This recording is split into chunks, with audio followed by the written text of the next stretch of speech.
또 경부고속도로가 생기면서 인접한 도시들이 정말 순식간에 눈부시게 성장했죠. 울산, 수원, 구미, 대전, 용인, 수원 등 경부축이 지나는 거의 모든 도시가 아시는 것처럼 급속한 성장을 이루게 됩니다.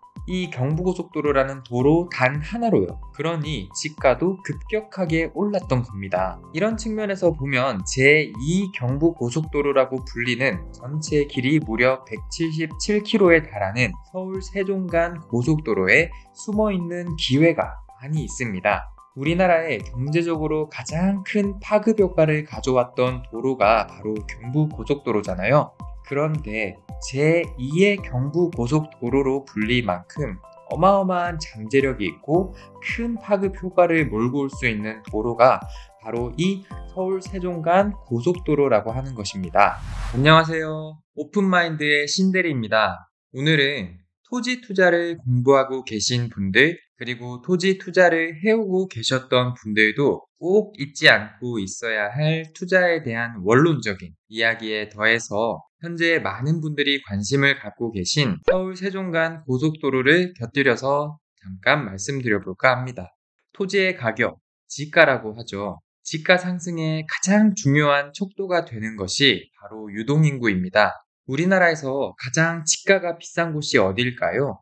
서울이죠. 서울의 지가가 비싼 이유도 기본적으로 사람이 많이 몰리기 때문입니다. 그런데 서울에 투자할 만큼 몇십억, 몇백억의 여유 자금을 가진 분들은 많이 없습니다. 그래서 아직 저평가되어 있는 서울과의 접근성이 뛰어나던지 서울만큼 엄청난 유동인구가 몰릴 수 있는 개발지처럼 확실한 지가 상승이 예측되는 곳에 투자를 하는 것이 현명한 투자라고 할 수 있습니다. 지가를 이야기할 때 고속도로를 빼놓을 수 없는 이유가 여기에 있습니다. 아시는 것처럼 우리나라는 경부고속도로가 준공되면서 전국이 1일 생활권으로 바뀌어버렸습니다. 서울 서초구 양재동에서 부산 금정구 구서동에 이르는 무려 416km가 한 방에 뚫리면서 기존 서울에서 부산까지 15시간 걸리던 운행 시간을 4시간으로 획기적으로 단축시켜버렸죠.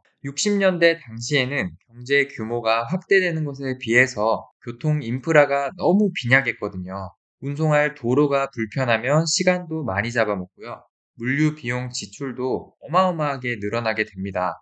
당시 물류량은 경부선 철도 수송으로는 한참 역부족이었는데 경부고속도로가 생기면서 물류의 숨통이 확 트이게 된 겁니다. 물류가 트이니까 유통이 늘어나고 생산이 늘어나고 시장의 범위가 지역에서 전국으로 획기적으로 커지게 된 것입니다. 또 경부고속도로가 생기면서 인접한 도시들이 정말 순식간에 눈부시게 성장했죠. 울산, 수원, 구미, 대전, 용인, 수원 등 경부축이 지나는 거의 모든 도시가 아시는 것처럼 급속한 성장을 이루게 됩니다. 이 경부고속도로라는 도로 단 하나로요. 그러니 지가도 급격하게 올랐던 겁니다. 반면에 호남지방, 강원도, 경남 서부지방 등 경부고속도로와 멀리 떨어진 지역은 상대적으로 개발에서 소외되었고 지가도 상대적으로 더디게 올랐던 겁니다.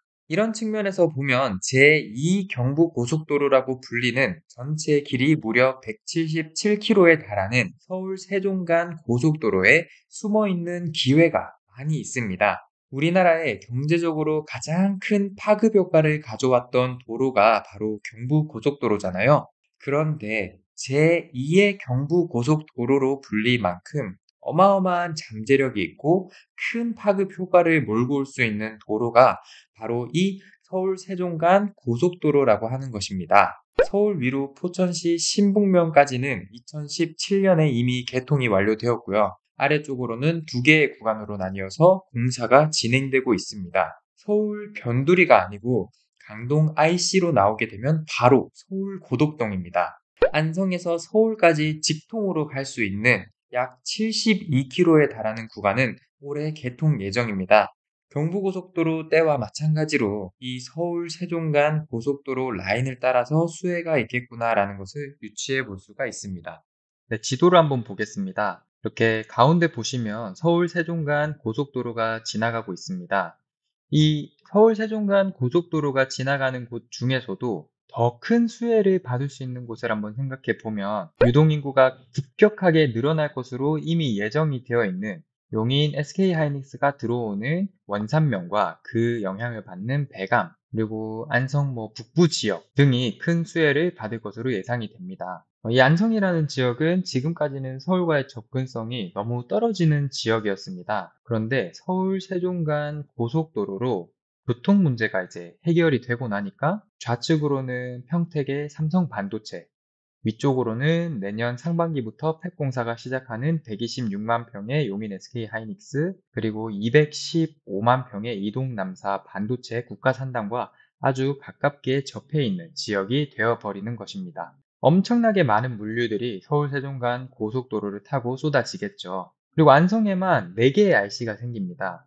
여기 보시는 바우더기 유계소, 그리고 안성맞춤 IC, 금광 IC, 그리고 서운 입장 IC까지 이렇게 안성에만 4개의 IC가 생기게 되면 물류의 핵심 지역이 될 수밖에 없고, 이렇게 대규모 산업단지들이 계속해서 생기고 있기 때문에 반도체 배후 산업단지들도 안성으로 다수 들어오게 됩니다. 지금 보시면은 동신 일반 산업단지가 이제 추진 중에 있고, 보시는 안성 테크노밸리 일반 산업단지는 이미 분양이 완판이 되었다고 합니다. 교통이 좋아지고 일자리가 쏟아지고 인구가 몰리게 되면 도시가 발전하고 지가는 오르게 되어 있습니다. 그래서 도로가 계획되는 것을 보고 이런 대규모 산업단지가 지어지는 곳의 위치가 어디인지 보고 IC의 위치를 보면서 이미 오르기로 정해져 있는 위치에 투자하는 것이 현명하다고 말씀드리고 싶습니다. 오늘은 토지 투자를 하시면서 다시 한번 짚어볼 원론적인 이야기에 더해서 서울 세종 간 고속도로에 대해 간단히 이야기를 나눠봤습니다. 수혜를 받는 안성이나 하이닉스가 지어지고 있는 용인에는 숨어있는 기회들이 아직 많이 있습니다. 앞으로도 안성과 용인 내 개발 이슈,